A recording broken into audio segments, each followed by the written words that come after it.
In today's video, I'm going to teach you how to create a course and memberships in Gohighlevel.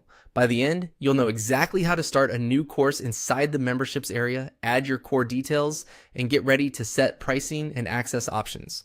First, open your Gohighlevel dashboard and head to the memberships section. This is the central hub where all of your courses, products, and member experiences live. If you manage multiple locations or workspaces, make sure you are in the correct one before you begin, so everything saves where you expect. Next, hover over the courses area to reveal more options and choose products.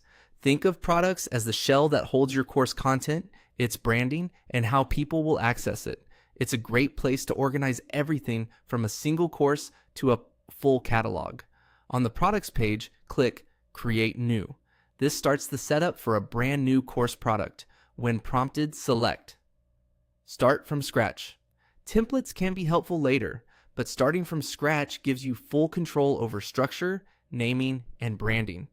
Especially useful if this is your first course in a new library. You'll land in the Course Creator Studio. Begin by entering a clear, benefit-driven course title. Aim for something short, searchable, and specific. Include the main outcome or transformation learners will get, and keep your naming consistent with any existing programs, so it's easy to recognize in your catalog.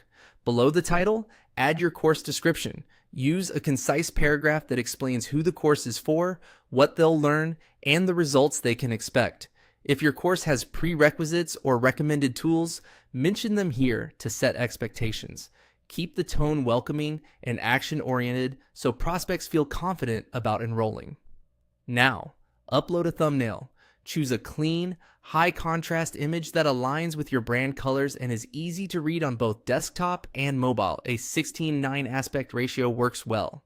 Avoid placing important text too close to the edges to prevent cropping, and keep file sizes optimized so pages load quickly.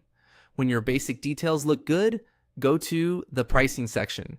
This is where you'll configure whether the course is free, a one-time purchase, or part of a subscription, and align it with any memberships you offer.